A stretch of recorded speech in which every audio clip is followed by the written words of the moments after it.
Sup guys, it's Alex here, and welcome to the December 8th edition of the Bracketology update. And let me just say, as we start the video, as a Kentucky fan, our offense is just absolutely terrible.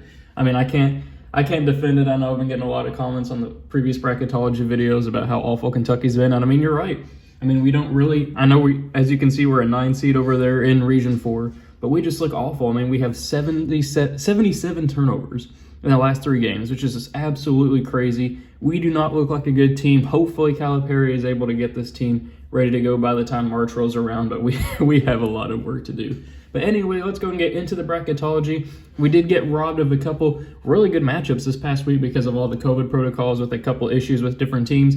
Like we were supposed to have Gonzaga versus Baylor in a number 1 versus number 2 matchup, but that did not happen because Gonzaga had a couple of issues within their program. I think a couple staff members tested positive. So they're going to hopefully reschedule that game, but we'll see what happens with that. We also have Michigan State now up to a 1 seed after going on the road and beating Duke, who now falls to a 3 seed. That was a really good win by them. And then also I wanted to point out that West Virginia, right now they're a 2 seed over there in Region 3, as you can see. But I watched their game against Gonzaga, and they're actually pretty good. And I've been selling them short really last year and most of this year already. But they did look really good, so I'll probably give them some credit whenever I'm going through these bracket predictions. But taking a look through the rest of the bracket as well, up there in Region 1, we have LSU up to an 8, North Carolina up to a 5, then Texas Tech up to a 4, Michigan up to a 6. I do not know why they are not ranked right now. They're like 4-0. They should be ranked. I don't know why they aren't. And then NC State and Xavier are the playing game. Texas is up to a 3. Oregon is down to a 7, along with Clemson, who is down to a 10. Then over there in Region 2, up in the top right, we have Marquette up to a 9 and Arkansas up to an 11. Then Stanford down to a 10. Arkansas has been looking pretty good. I might as well go ahead and point that out as well. Then over here in Region 3, the playing game is Syracuse and Memphis. And we got Virginia down to a 4. They are just not, they were barely able to escape. Gosh, I can't remember who it was. It was this past week. I don't know. But somehow Virginia was able to escape. I was watching that game. Almost came down to overtime, but it lasted. Actually, I do think it ended up going to overtime, but Virginia was able to get the win. I think it was Kent State. That's right. Then we have Wisconsin down to a 3. They were supposed to play Louisville on Wednesday, but Louisville has some issues with their program as well, so Wisconsin's going to end up playing Rhode Island instead. Then Maryland is up to a 10. West Virginia is up to a 2. Then over there in Region 4, we have Michigan State up to a 1, Oklahoma up to an 8, Kentucky, as I already mentioned, is down to a 9, Florida is now up to a 5, Furman is new to the field as a 12, Indiana is up to a 6, Missouri is new to the field at the 11, Duke down to a 3, Toledo new to the field as a 14, and then Liberty falling down to a 15 seed. And if we take a look at the bubble, last 4 byes are Stanford, Arkansas, Missouri, and Purdue. Last 4 in are NC State, Xavier, Syracuse, and Memphis. First 4 out are SMU, Miami, Florida, Colorado, and Seton Hall, and the next 4 out are USC, Minnesota, Arizona, and Ole Miss. So without further ado, 3 minutes into the video, let's get into my actual bracket predictions here. Up first, obviously, we're going to have Gonzaga beat the winner of Fairleigh Dickinson and Southern Utah. Then I think that Virginia Tech, they looked really good at the beginning of the season. I think they get the victory there over LSU. Then we are going to have North Carolina beat Western Kentucky, Texas Tech beat Georgia State.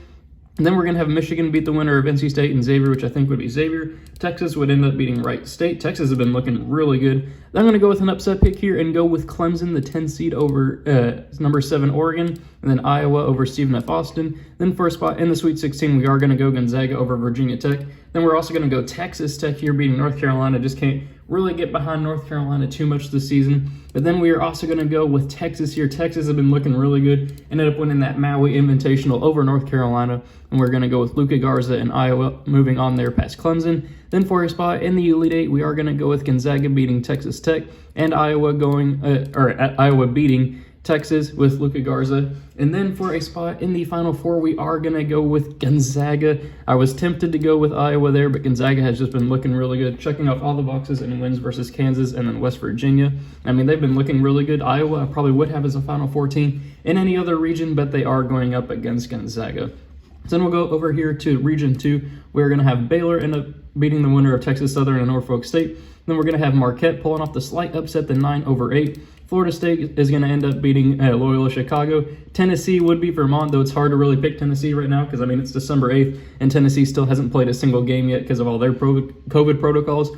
Then I'm going to go with an upset here. I know I've been putting Arizona State in the Final Four these last couple of brackets, but Arizona State, to be honest, has not been looking as good as I thought they would be. And Arkansas, man, they are just rising up through the lower rankings. I mean, they're just now entering the tournament field, but they are also checking off the boxes against all of their opponents.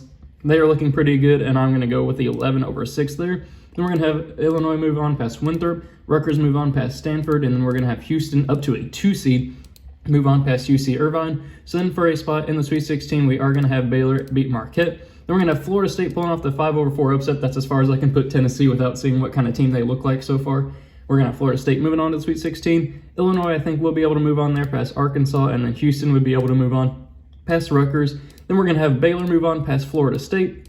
Illinois move on here as the 3/2 over Houston. And then for a spot in the Final Four, these two teams did end up facing off, I think it was last week, in a really good game, but as Baylor did end up winning there, I think they won by around 10 points or something like that. I am going to go with Baylor winning that one too. So then if we go down here to Region 3, we will have Villanova beat Hofstra. Then we're going to have Richmond, who did beat Kentucky, end up beating Alabama. Then we're going to go with an upset pick here. I'm going to go with the winner of Syracuse and Memphis beating Ohio State. Then we are also going to have New Mexico State pulling off the upset there over Virginia. So we're going to have a 12 and a 13 seed there in the second round. Then we are also going to have Louisville here moving on past Purdue. Purdue has not been looking too good so far this season, to be completely honest. Then we're going to have Wisconsin move on past Murray State, San Diego State move on past Maryland, and then West Virginia move on past Siena. So then for a spot in the Sweet 16, we are going to have Villanova move on past Richmond. I'm going to go with New Mexico State as the 13 seed moving on to the Sweet 16. Might as well have a Cinderella team in this bracketology and have New Mexico State move on. Then the rematch here between, or I don't even know if it'll be a rematch at that point in the tournament. Don't know if they'll be able to reschedule the game. But Louisville and Wisconsin, I am going to go with Wisconsin winning that matchup there. And then West Virginia here moving on past Wisconsin.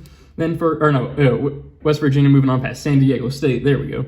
Then we're going to have Villanova here moving on past New Mexico State. As much as I'd love to pick New Mexico State to win that, they're not going to do it. But then we're also going to have West Virginia here moving on past Wisconsin. Then for a spot in the Final Four, we are going to have West Virginia moving on to the Final Four as the 2 seed. Villanova had a really close matchup there against Texas, used a late run to get the victory there. And I mean, West Virginia, even though they did lose to Gonzaga, they looked impressive and might as well go with a slight upset here. I mean, we still have 3 months until the tournament starts, so I can play around with the upsets and all that fun stuff.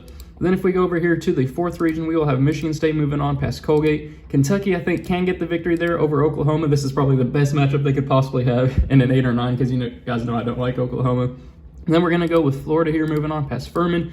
Creighton beat South Dakota State. Then we're going to go with an upset pick here and go with Missouri, who pulled off the upset over Oregon last week. That's why Oregon was kind of falling down in the seeding. We're going to have Missouri pulling off the 11/6 over Indiana, then Duke beating Toledo. Then we're also going to go with Connecticut here, moving on past UCLA. UCLA has not been looking good at all this season. Then we're also going to have Kansas moving on past Liberty. And then for a spot in the Sweet 16, we're going to have Michigan State beat Kentucky. I mean, at this point in the season, that one wouldn't even be close. Michigan State would just drub the floor with Kentucky. But then we're also going to have Florida here moving on past Creighton. Creighton has a big matchup today. I honestly can't remember who they're I want to say they're facing Kansas today. I may be wrong on that, but good luck to them in that, whatever matchup they're going to be having today. And we're also going to have Duke here moving on past Missouri, and then Kansas moving on past UConn. Then for a spot in the Elite Eight, we're going to have Michigan State here moving on past Florida. Then we're also going to have Kansas here moving on past Duke.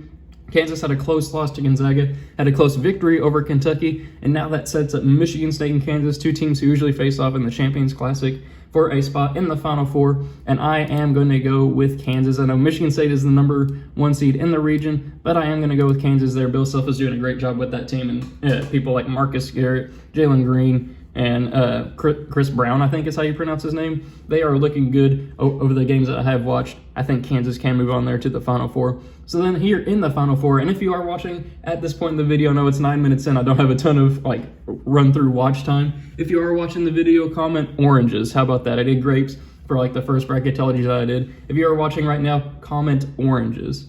But then for a spot in the national championship game, we are going to have Gonzaga there moving on past Kansas. And then I think that Baylor would be able to beat West Virginia in a matchup of the Big 12 teams, which sets up the match we should have seen last week between Gonzaga and Baylor last Saturday. I am going to go with Gonzaga getting the victory there. They have just been checking off all the boxes, beating Kansas, beating West Virginia, looking great in the process of doing so.